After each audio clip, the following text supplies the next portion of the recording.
what's going on, everybody? Welcome back. So in today's video, we're going to be discussing Kelley Blue Book recently awarded Tesla with the best overall luxury brand award for the third year in a row. So we're going to be going through that. I'm going to be reading through the article a little bit, giving my thoughts and insights as to why I think this is both a good and a bad thing. And I'll explain that in a minute. But before we get into that, let's first read through the article. Tesla was recently listed by vehicle valuation and automotive research company KBB as the best overall luxury brand in its 2022 Brand Image Awards. As noted by KBB, brand image is not just about consumers being aware that a brand exists. Automakers with a good brand image must have a vehicle lineup that is both recognizable, exciting, and attractive to new car shoppers. Tesla won the best overall luxury brand award in Kelley Blue Book's Brand Image Awards for the third year in a row. While the company's vehicles do not necessarily conform to the traditional characteristics of luxury cars, they still stand out due to their stellar combination of tech,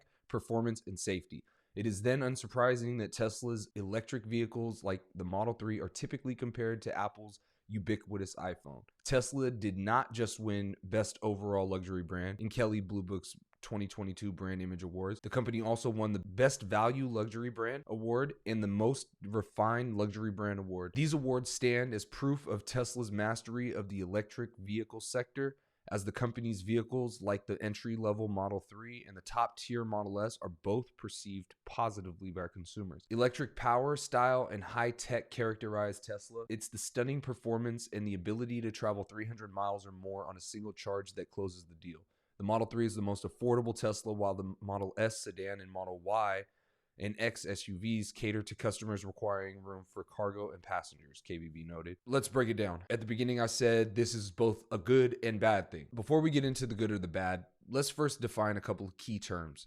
Let's first define luxurious. Luxury, the state of great comfort and extravagant living. Just to play devil's advocate here, let's go ahead and also look at necessities, the fact of being required or indispensable. So again, getting back to the good and the bad. The good here is Teslas are perceived well. New vehicle buyers, they look at Tesla and they say, wow, that's, a really nice car. I like the way it looks. I like the way it drives. I think that the safety features, all this, that, and the third are great. Perfect. That's amazing. This is, what Tesla wants. They want to be perceived well. Now, the bad part of this is a misguided perception that, again, Tesla as a brand is a luxury brand. And the reason why this is bad is Tesla is still in its infancy with regards to other auto manufacturers such as Ford, GM, BMW, VW, all these other car brands. Tesla's still a baby. A lot of people have this idea that, with the first introduction of the Roadster, the Model S, the Model X, Teslas are expensive vehicles. For a long time, that may have been true. However, with the introduction of the Model 3 and more recently the Model Y, Tesla's gotten away from being way out of people's price range. They've gotten to the point where now typical or average everyday vehicle purchasers are able to now obtain their product. When you term the vehicle as a luxury, and we go back to the definition here, the state of great comfort and extravagant living. I mean, for the Model S and the X, certainly, there are definitely luxurious features there that are not necessarily necessities. I could look at ventilated seats. Is that a necessity or is it a luxury? I'd term that as a luxury, right? It's it adds to that state of great comfort. Now, are heated seats a luxury or a necessity? Well, it depends. If you live in an area where it's super cold outside and you have an electric vehicle that requires the heat to be generated using the battery, you need to figure out an efficient way to heat the occupants of the vehicle without using too much of your battery power. And the heater uses a lot more battery power than heated seats do. So when you look at it from that perspective, heated seats are more of a necessity than they are a luxury. Where am I going with this? The Model S and X, like I mentioned, do have some luxurious aspects to them. They're also much more expensive vehicles, starting now at about $100,000. Whereas the Model 3 and the Model Y start at about half that price, at about $47,000. The Model 3 does, the cheapest trim. And we'll get into that in another video, but to stay on topic here, we have to look at first why Tesla does what they do, right?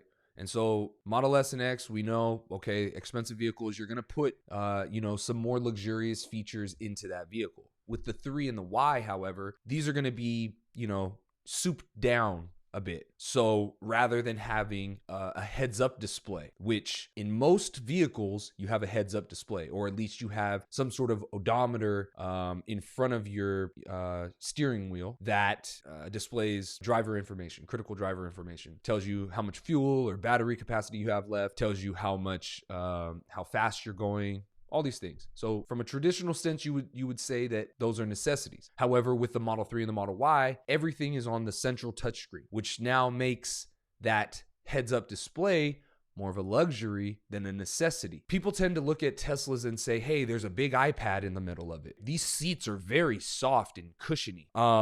There's so much space in here. These are luxuries. No, these are not luxuries necessarily, because when we look at the screen, for instance, and we say the screen plays games, you can do karaoke from it. It makes fart sounds. These sound like luxuries to me, Willie. Well, let's break it down a bit. The necessity here is that the screen acts as thermostat. It acts as your speedometer. It acts as your backup cameras. There are so many aspects of the screen that are necessities to the vehicle itself. However, Tesla got creative, and rather than simply say, okay, we're going to create a vehicle that has buttons and knobs that stay exactly as they are, exactly where they are until used again. From the time that they're first used until the time that they're next used, they become obsolete. Why have them in the car? That's another part that can be broken. It's added cost in terms of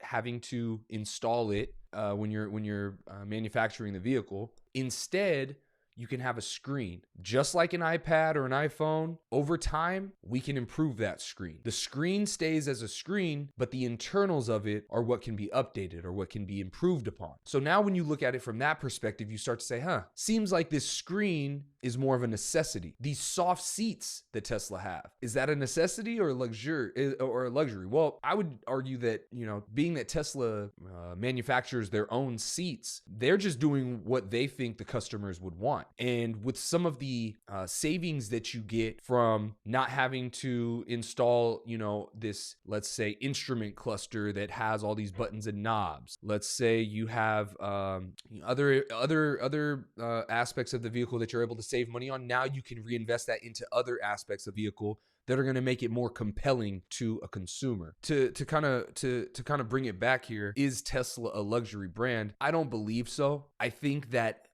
the label of luxury can be both good and bad. I think that in Tesla's case, as they're trying to, get their vehicles mass adopted, they're trying to get to a point where they are, one of the major OEMs, one of the major vehicle manufacturers in the world. If you're labeled as luxury, you're now outside of the reach of most people, or so what they would assume. If they hear the term luxury, they say, I'm out. I don't need a luxury car. I make $40,000 a year. Me and my spouse, we make $40,000 a year in our household. We're barely scraping by. To even consider a luxury vehicle is outside of the question. Not to say that a $50,000 car is any more in their price range.